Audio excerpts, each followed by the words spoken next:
and we're back with another limited palette painting. This time I'm trying out some paints here from Master's Touch, and I got my normal primaries, and I also added in the Payne's Gray, Burnt Umber, and I think it's called Brilliant Green, I'm not sure.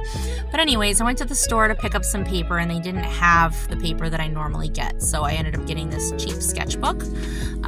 This here is masking fluid. It's kind of a liquid rubber, I guess, which preserves the white in your paper, so you can actually paint over it and then rub it off when it's done. But as you can see, it comes out kind of bubbly and thick.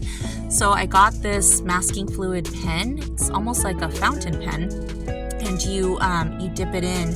I just kind of poured it on, but it gives you like a much cleaner application. So you could just kind of draw wherever you want to keep white. And the great thing about the pen, you can kind of see the masking fluid there in between the two prongs, is that you don't end up ruining one of your brushes. Typically people put masking fluid on with one of their brushes, and then it dries up in there, and it dries really quick, and it just destroys your brush. And so this one you can just pull it off. So I'm wetting my bubble. That's what I'm painting here, bubbles. And then I'm adding some paint. And for whatever reason, this first one, I kind of had a guide because the paint just was not spreading. So, and I'm not trying to paint anything in particular here. I'm just trying out these colors because I haven't.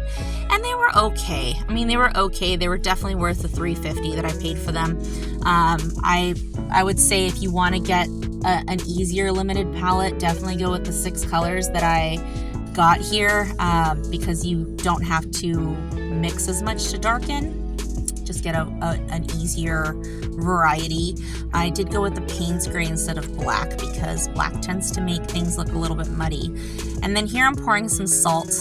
Salt actually dehydrates and spreads, and it picks up some of the color as it dries. So you can kind of see those spots there.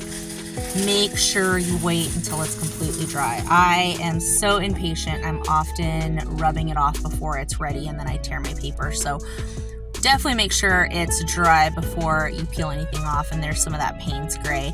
Right here, there was some bubbles overlapping. You can see in that top area there, I have a lighter spot, but the bubbles here that I'm cleaning up, this is called lifting. I'm just scrubbing it with just clean water and then blotting it off with the tissue. And then that other bubble, again, the paint really wasn't mixing well, so I sprayed it with water and it started mixing.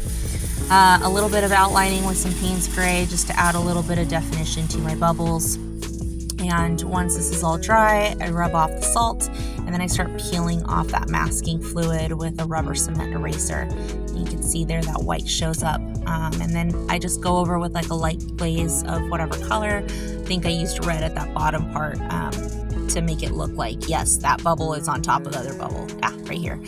And there you go, guys, another limited palette painting. You really don't need a lot. I think this setup is probably about $20 worth of paint, but you can get a lot done cheaply.